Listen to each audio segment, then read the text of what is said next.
திருமகனாகிய எங்கள் ஆண்டவர் இயேசு கிறிஸ்து வழியாக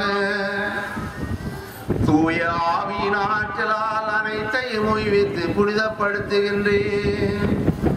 கதிரவன் தோன்றி மறையும் வரை உலகெங்கும் உமது திருப்பெயருக்கு தூய காணிக்கை ஒப்புக் கொடுக்குமாறு உமக்காக மக்களை ஒன்று சேர்த்து வருகின்றேன்.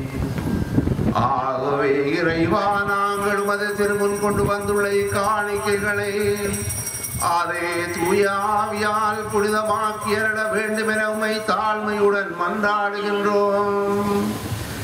எவ்வாறு உம்முடைய திருமகனாகிய எங்கள் ஆண்டவர் இயேசு கிறிஸ்துவின் உடலும் இரத்தமுமாக எங்களுக்கு இவை மாறுவனவாக அவர் படித்தவாறே திருப்பலி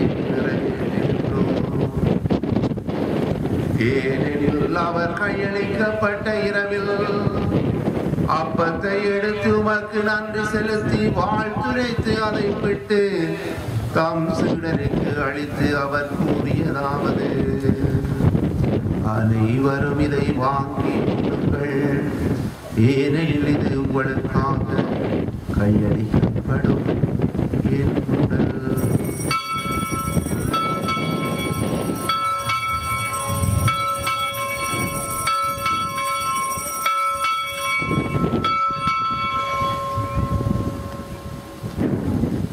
அவ்வண்ணமே உணவருந்தியவின் கிண்ணத்தை எடுத்து உமக்கு நன்றி செலுத்தி வாழ்த்துரைத்து தம் சீடருக்கு அளித்து அவர் கூறியதாவது: அனைவரும் இதை வாங்கி பருகுங்கள், ஏனெனில் இது புதிய நித்திய உடன்படிக்கை காலைய நிறத்தம். இது பாவ மன்னிப்புக்கென்று உங்களுக்காகவும் எல்லாருக்காகவும் சிந்தப்படும். இதை என் நினைவாக செய்யுங்கள்.